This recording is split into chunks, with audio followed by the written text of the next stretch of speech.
Hello, ladies and gentlemen. Welcome back to I Can't Shut Up Unless You Tell Me To here on HIMediaTV. I am your host, and today we are going to be finally doing my review of Lies of P. So, the Bloodborne clone that was supposed to be the savior of us all, was it what we needed in lieu of never getting a Bloodborne 2? Yes. In fact, it was. So, while I personally find the blending of Sekiro's, parry mechanic with the gameplay styles and aesthetics of Bloodborne to be kind of hit or miss because the physical parrying aspect of things rather than the shooting is it takes some getting used to say the least, and even after finishing 1 and 1.9 playthroughs, I still have a little bit of struggle with it. Sometimes, you just get that FromSoft Zen state where you just parry everything perfectly and defeat the boss after however many tries. And that happens here too, which is a testament to the boss and level design. But this game is very much, you like Bloodborne? We put more Bloodborne in your Bloodborne. Mechanically speaking, this shit be technical as fuck, which honestly is not bad. So for the uninitiated, now that I've gotten my initial spiel out the way, Lies of P is a fantastical, dark retelling of the story of Pinocchio. Those of you who have read the book will be like that fucking Leonardo DiCaprio meme where he's pointing at the TV. But you are the puppet of Geppetto. And your job is to basically stop the puppet frenzy. What is the puppet frenzy? The puppet frenzy is the result of the automatons, puppets, that are unbelievably common within the city of Krat. Krat is the city. Krat is Yharnam. Puppets are the beasts. Just as far as association is concerned, and they're powered, as are you powered, through the mystical effects of a magical source called Ergo. Blood, basically. Old blood, basically. So, functionally in a nutshell here, what's happening?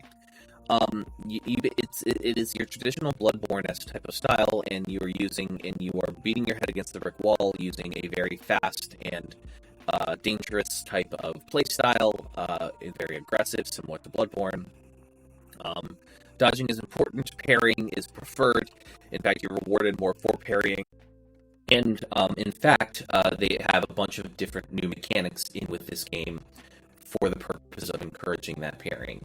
Your goal is to basically save Krat and the people that provide you services that you have saved or were already there in the illustrious Hotel Krat, which is functions similar to your Hunter's Dream or Firelink Shrine or Roundtable Hold in this case.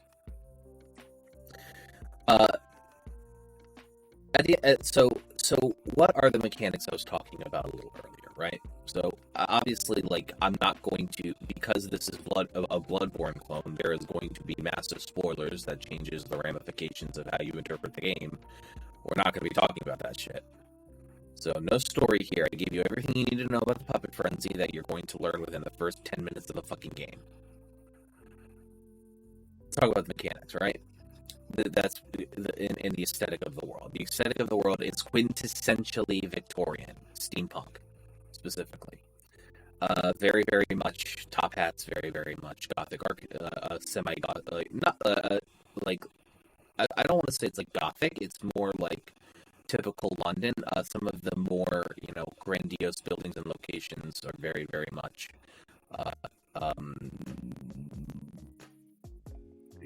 has some a grandiose nature to them, but the gothicness is there, but it's not permeating to the same level it is in Bloodborne. This is very much a Victorian traditional. It looks very much like looks very, very much like London, of all things. I do think by and large that the design of the world is very, very good. The design of the puppets is both is like endearing in a way where they look like normal, but is very creepy. And the design of the weapons and the flow that they in the different playstyles that come with the mobility, strength, or technique, dexterity, or bloodlust, I think, or advanced, which is bloodlust, I think, or whatever the magic equipment thingamajiggy is. The strength, and I'm just gonna call it strength. Motivity is about hitting things very hard. Technique is about hitting things very fast. Advance is about just layering on the status effects as quick as humanly possible to melt your opponent into the fucking ground.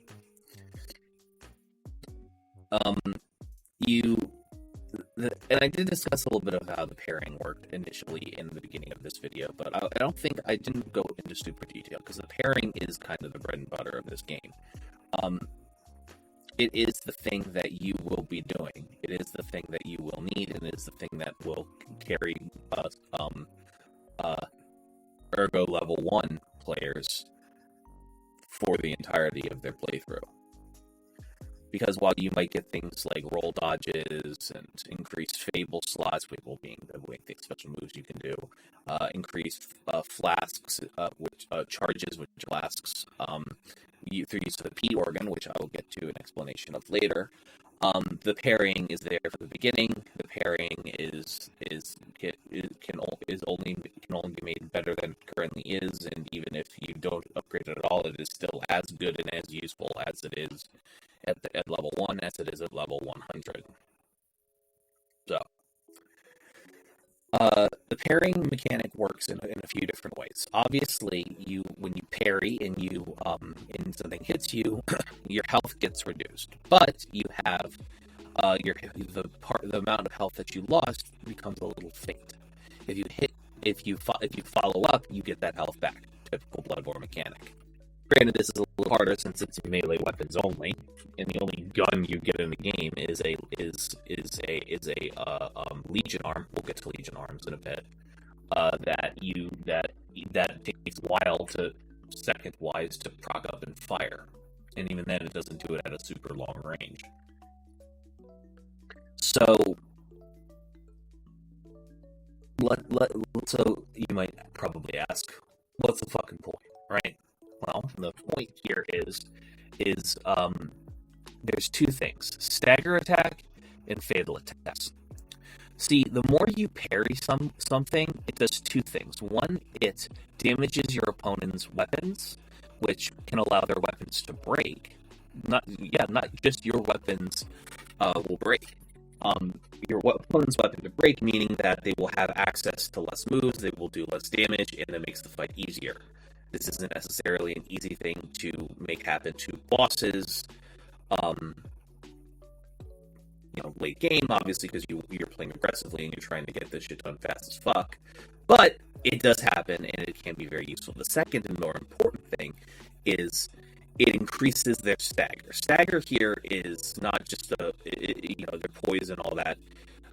It increases, and and eventually, after you block their stuff enough, you hit them with heavy attacks enough, they basically a white bar will appear over their health bar, and then if you fully heavy attack them, they will crumple down to the floor where you can fatal attack them for a free shot of fuck off amounts of damage. Now, you might also be asking, hey, so does every single parry do these great benefits? No, it only works with something called perfect parries. Perfect parries are things that basically when you parry perfectly and hit it at the exact right time, an enemy's attack will deal you no damage, just at the low cost of some stamina. right? So you don't just like perfect parry. So you don't just parry someone and they immediately crumple like in Bloodborne. You got to kind of work for that a little bit.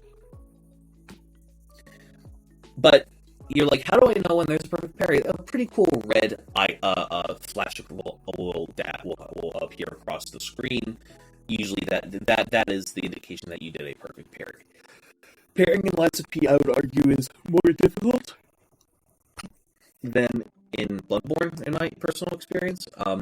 Granted, my dumbass didn't parry things regularly until I was almost a Bergenworth, so I own up to my stupidity in that fact. But I question, like, going back to Bloodborne. I'm probably going to go back and do a personal run through of Bloodborne pretty soon at some point, and I think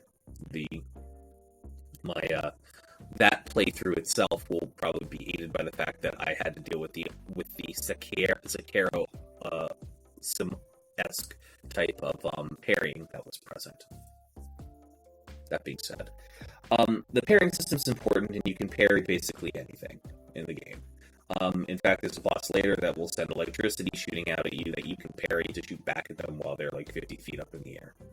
It's pretty cool. Parrying things like bullets can be much more difficult, and in fact, the guns, when enemies do shoot at you in Lies of P, they're more like traditional bullets, so parrying them is basically non-existent. But you can still block it at the very least, be timed right.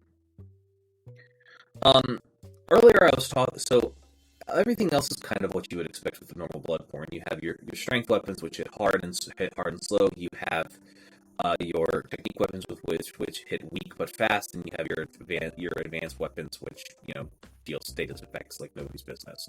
I went with Unga Bunga for this run because, of course, I went Unga Bunga for this run. Unga Bunga is best Bunga, and one of the things I kind of noticed is there are some bosses that are made more difficult or more easy depending on the route you take. I'm being perfectly honest. If you're going to play it, you're going to have a much easier time with this game if you pick a dex run. Just straight up.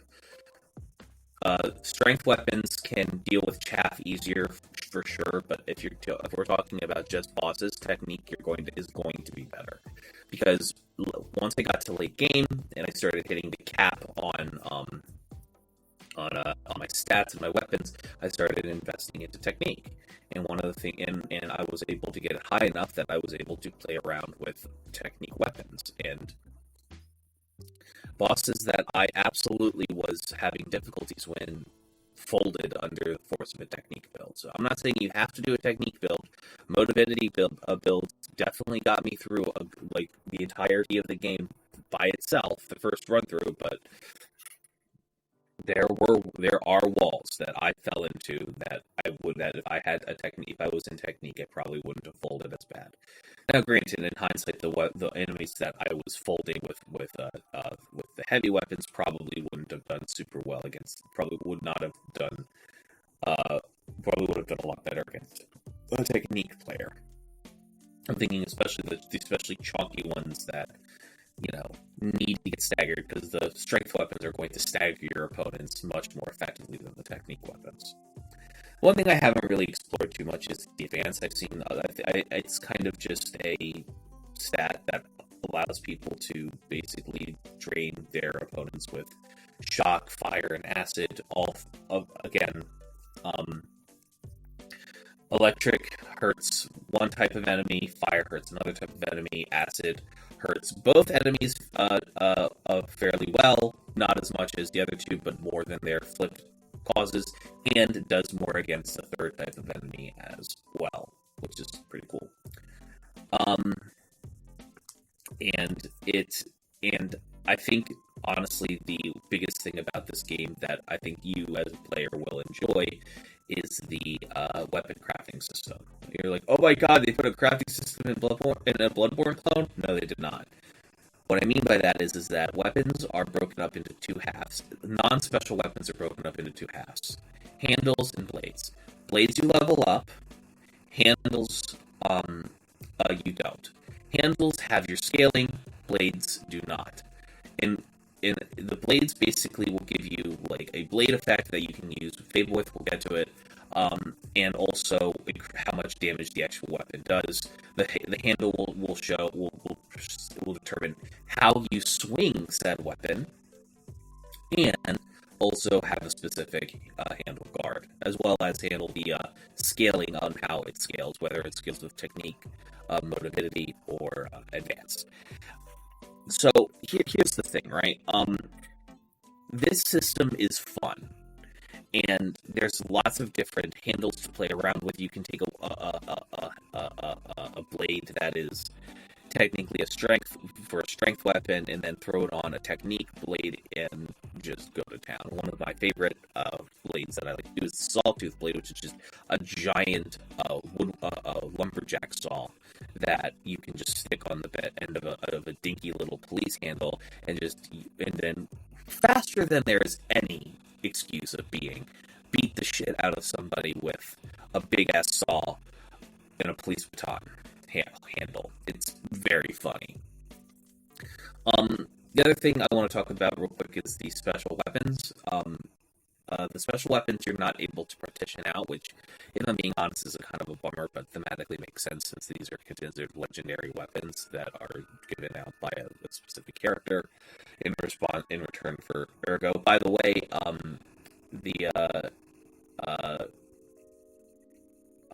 you get a By the way, there's two in traditional Elden Ring fashion. There in Dark Souls fashion, there are two separate types of upgrade materials for the special weapons versus normal weapons. You have moonstones and you have dark moonstones for the special weapons. The special weapons only upgrade to +5. All the other weapons upgrade to +10. And if I'm being honest, some of the special weapons are fun, some of the special weapons are useful, and then some of them can carry you for a while, but in my experience, the modulity of the base weapons and the shenanigans that can ensue with them I'm gonna be honest, I beat the final bosses, not with the final two bosses, not with special weapons, but with normal weapons. You know, because on your first run through of the game, when you explore every nook and cranny as you do in a Soulsborne type of game, you're just drowning in upgrade materials. You're able to upgrade a few different weapons of both types, and I chose the normal one because, of course, I did.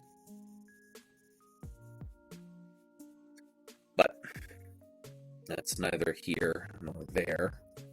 One of the things that I want to partake on here is parlay here is the Fable system. Below your health, below your stamina, this is how your special ability / magic is supposed to work. Every one of your weapons has either 1, 2, or 3 bars underneath your blade, and underneath your handle. There's a little indicator in the bottom screen. These Fable slots grow as you beat the shit out of enemies, kill enemies, block things, perfectly parry things. It's a really robust system. So, and as you level up your P organ, we'll get to it. It becomes you use the titular item that you use to refill your Fable slots. Fable catalysts less and less, and you can even make those Fable catalysts better. You basically, there's a dedicated button on my controller. It is the V button on Xbox that you click it, and you use your weapon blade ability. If you want to use your weapon handle ability, you have to block first, then hit it. Weapon blade abilities are things as cool as AoE effects, being just powering up and hitting your opponent 50 billion times in one go, hitting them with one really, really big fucking hit that just knocks them to stagger immediately, or abilities that just boost the amount of damage or stagger you do generally. Same thing can be applied with the handles. One can boost the next hit that you do. Another enhances the amount of damage you're able to block. One might increase your perfect your perfect parry, frame range. Another might increase the amount of health you get back when you take a block hit. Lots of different abilities, plenty to mix and match with, all very interesting. And you know, when you're picking your weapon, you have to pick: do I like this blade? Do I test this blade ability? Do I like it? Do I like its damage? Do I like the handle scaling? Do I like the handle ability? So on and so forth. And the nice part is, in the hub world Hotel Prot, there is an area that immediately upon walking into it refills all your Fable slots and has test dummies with a shit ton of health for you to test all the blades you want on them, as well as 2 dummies, one that will attack you and one that won't. So you can at least practice parrying and stuff at the very least. And I mentioned the P organ a lot, so we should probably get to it. You are a puppet. No matter how much you look like a fucking person, you are still a puppet. Your P organ is a magical little thing in your chest that you upgrade with time using things called quartz. Quartz is a resource that you get from killing enemies, finding it in chests, or completing NPC quest lines, or as rewards for quest lines. These quartz can be there are multiple little clusters, which of like 4 little sockets where you can get upgrades such as roll dodges, increased Fable slots, increased battery charges. Battery things are your flasks. Increased resource generation, increased a staggered duration window, more weapon slots, more item slots, and it goes on and on and on and on and on, right? You don't just find one quartz and slot in, now you have this. You have to, there's usually anywhere between 3, there's usually anywhere between 2 to 4 slots that have to be filled for this to work. And there's 6 clusters in general. 6 clusters, anywhere from 3 to 4 holes per cluster. Each hole has anywhere between 2 to 4 quartz slots. What do you do when you slot these quartz into the holes? Well, you have to pick between attack, defense, consumability, survivability. Underneath these 4 tokens are different minor buffs that you get, and you pick one from each of these categories to slot, and you get a minor buff. Buffs could include under the attack tree, increased Fable attack. Defense could be increased guard recovery. Guard recovery being your health regen after you strike something back after you got hit. It could be increased ergo drop. It could be increased the effects of when increase your cell charge, your battery charge. Battery charge in this case is the mechanic when you are out of healing cells. The more you attack, perfect block, engage, they will a new cell will regenerate. You're never going to get more than one regenerating, but it will regenerate. So that also allows for people who are don't want to challenge themselves to not have to stop in a stargazer. Stargazers are the bonfires / lanterns. They can do that. So you basically the way it works is you take however many quartz it needs to fill up to fill all of the quartz slots in a hole. You pick different buffs for each of those slots, and then a hole is lit up bright yellow. You unlock that major passive boon, and then the next cluster is unlocked. There are 6 clusters in total.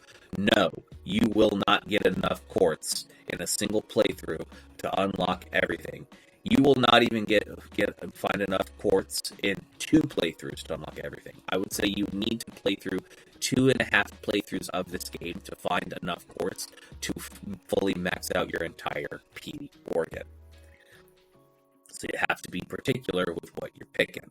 If I'm being honest, I would say get the roll dot, get the increased pulse cell charges first. the roll dodge second, and then the increased amount that they heal you third. That's probably going to be the most important thing, all things considered. But there's plenty of things. But the P organ is a really, really interesting mechanic, and it also incentivizes me to want to play through more playthroughs. This is the first Soulsborne game where I dedicatedly do want to play through it multiple times. I'm going to try it and see how far I get with Dark Souls 1, as I am right now, because I've just finished that game. But, we'll see. Regardless. The last thing I want to talk to you guys about mechanically is the Legion arms. So, in Bloodborne, you have your melee weapon, you have your gun for parrying. Well, in this game, you parry with your weapon. So, what are you going to use, like, in your other hand? Well, that's what the Legion arms are for. Legion arms are basically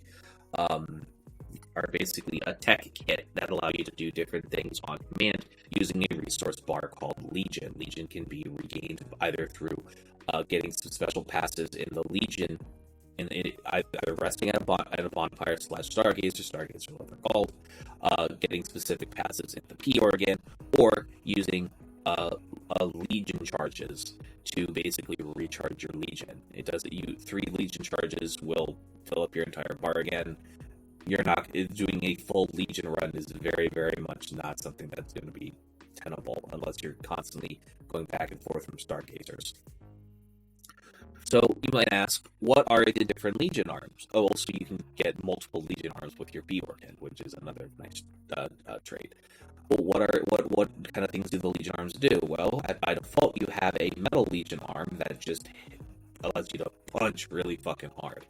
This is basically to give you a fuck you weapon to help you get through, the initial starting area of the game, but not even the entire starting area, just like the tutorial area, just so you have something, like if you're a little panicky, you're able to hit a fucking, big bingus harder and, get past it. The first real Legion arm you get is basically an electric one. It does electric damage. It allows you to, up close and personal, hit motherfuckers with a electric shock. This can be upgraded to charge the attack, do continuous damage while touching the opponent, and increase the amount of electric buildup that it's doing. The next one you have is the fire one. The fire one is basically a fucking flamethrower. Same deal. The longer you hold it, you can be upgraded to have you charge it. It does more damage, and will have more buildup faster.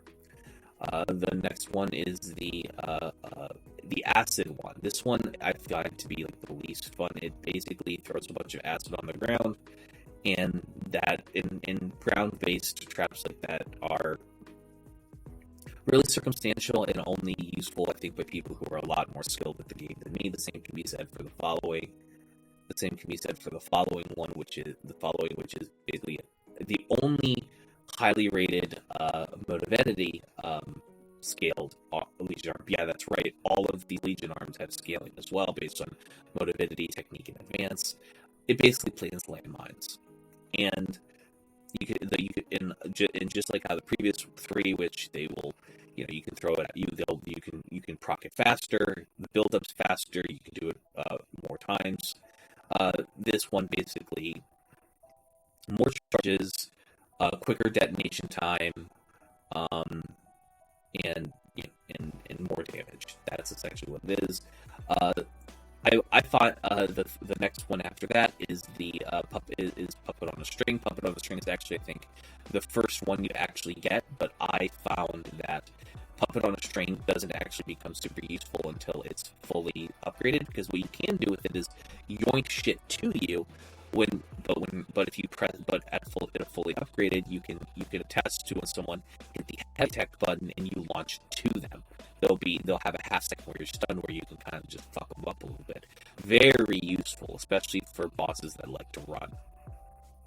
The next one is basically a glorified shield. This is I don't want to get hit arm. This one will allow you to block more damage on average, and will also, I think, it also has a better perfect parry frame range as well.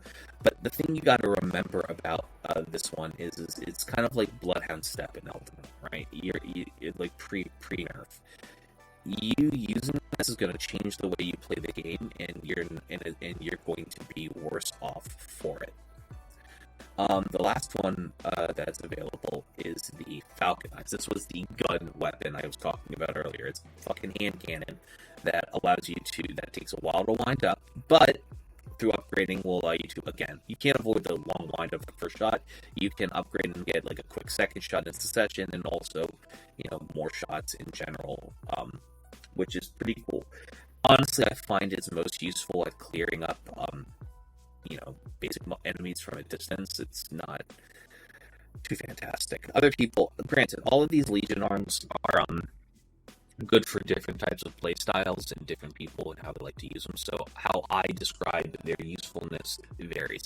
I find the electric one to be the most useful, the flame one to have the most coverage for as enemies are concerned, and the puppet on a string to be best to use for endgame, especially in regards to trying to get better movement and things of that nature. The Legion system is great, and so what you end up having is you have a robust weapon system with plenty of tools at your disposal. You have a robust support, a tech support tree with options with your Legion arms, combined with the progression of the P organ and the deluge of consumables that you have at your disposal. And you have a fairly robust weapon game. And you might say, Evan, consumables, you haven't talked about consumables. Well, I probably should, because all of these consumables you are incentivized to use. This is not a game where you're going to be hoarding this shit. Especially on bosses, you're going to want to use these consumables, because they do, especially in your first playthrough, make your life immeasurably more easy. The fact of the matter is that you have your typical grenades that will deal different types of effects of electric, acid, and fire. You have your canisters, which these are basically have the same elemental effects, but affect only the ground. Honestly, only good for close quarters things where you and the enemy are not going to be moving too much. You have your your neutral damage ones. You have a pipe, a ball bearing, a typical cluster grenade, and basically a giant chain. All of these, normally aren't going to do too much damage if used by a human, but you're a puppet that has physical monster strength, so you're going to do fuck off amounts of damage to things when you hurl a fucking ball bearing at somebody with your entire chest. The other consumables I want to talk about are the grindstones. I haven't talked too much about grindstones. Remember the weapon durability shit from Bloodborne? They did that a little bit better in this game as well. You now have a grindstone ability given to you pretty early on. This grindstone allows you to repair your weapon in the field on the fly. If you don't repair it consistently on the fly, you're going to have to take it back to the blacksmith chick for repairs. Makes sense. The other thing about grindstones is that at a certain point, you get the ability to, by holding the guard button, and when you just press activate the grindstone, which is a usable consumable item, you regain durability. But with this added grindstone effects, when you guard and press the use item, similar to how when you use a guard Fable ability, you can apply a status effect to your weapon, similar to the consumable grindstones, which I was using as a segue to mention here. There are 3 normal consumable grindstones that can give you electric, fire, or acid damage to your weapon, but the grindstone, the reusable grindstone will have more available to you as you find, purchasable expansions of a certain merchant store. They can do yes, the titular electric, fire, acid damage, but they can also do things like increase stagger attack. so your opponent's more likely to to fold. You can have things like increase do perfect guards for about 10 seconds whenever you hit the guard button. You can have things like increase the amount of health you get back when you guard. Period. Lots of really interesting effects. Increase the amount your fatal attack, so when someone does fucking fold, you deal even more damage to them as a result. It is, in my personal, it is a, you know, what's the first thing you do when you enter a boss room? Hit that fucking grindstone. And it's honestly a very, very useful tool to have, and it's wonderful. But as far as the grindstone is concerned, that's fine. The consumables I've kind of covered as well. Last thing I want to talk about is the lies system. So it's called Lies of P, but it's less about like, you know, you get outcomes by lying, and you use lying as a way to show empathy to other people. And the more you show that empathy to other people by, you know, being either honest or obfuscating the truth, the more your P organ will change, and you will eventually, you know, start to see changes in your character depending on how much humanity you show to the other people of Kron, which is interesting and compelling within itself. You're not alone, thankfully, through the majority of this game. You have a Jiminy Cricket, a little robot cricket AI thing that follows you through. He's funny, he has his own commentary, he's entertaining. He's generally a good companion and a good foil to the silent protagonist that is P, Geppetto's puppet. I don't want to say too much else about the other characters. I don't want to say too much about the world and the story that I already have, because that is for you to discover. I wanted to talk about the mechanics of the game, which don't really hold too much spoilers for a lot of the things in the game, but I think is probably, despite how gorgeous this game is, the art direction is, how cool the story is conceptually, and how they have appropriated Pinocchio, the novel, into a video game like this, functionally at the end of the day, I think that the mechanics are probably the most interesting. If you have played Bloodborne, you've got something great, and you haven't played this, play it.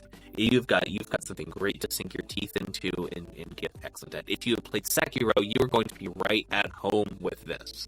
Yes, you're going to have some more traditional Bloodborne-esque mechanics that you might personally not enjoy, but this is a perfect marriage of Sekiro and Bloodborne, with a lot more heavy on the Bloodborne, if I'm being honest.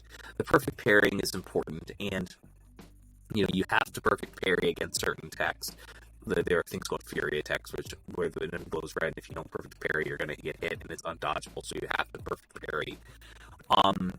But there's things as you get further in the game where you can just ignore, where you can tailor your character and the game in ways to, I don't like this fucking mechanic, so I want to engage with it less. You still have to engage with them somewhat.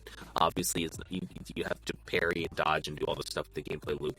But the nice thing about Lies of P is that they, you know, it's going to be hard, but you can kind of choose with how you build your character and what amulets you slot into your gear and stuff. How it's going to be difficult in what ways. Ladies and gentlemen, this has been the HIMediaTV review of Lies of P. I played the shit out of this game back at the end of last year, around October, November. It's been a very long time. I should have done a review of this game much sooner. But we finally got it done. By God, we fucking got it done. So, negative aspects of it aside, we are here.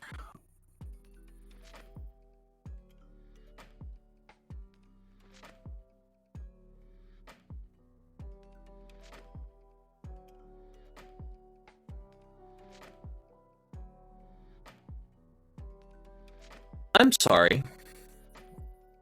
I just looked through my list, and I just realized that I just spent the last 40 minutes of my life reviewing a game I already reviewed back in October. So we're going to call this the mechanics review. So that's basically what I talked about.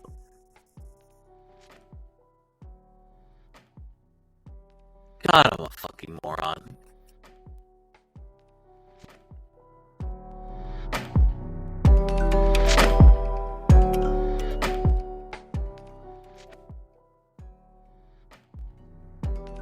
Hey folks, ladies and gentlemen, at the time of recording, we've got this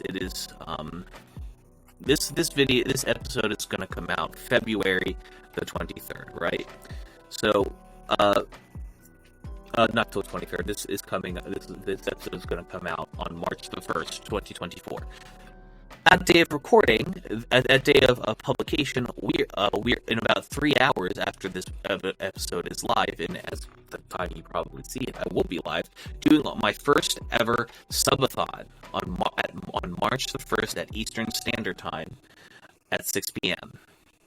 2024. So I would love to see you guys there. If you missed it, a bummer, but I'd still appreciate your support. So if you can go to HIMediaTV/donate and give a brother a little bit of money. God knows I can fucking use it, given how I'm broke as a joke at the moment. Anywho, ladies and gentlemen, have a lovely rest of your day, and I'll see you guys next time.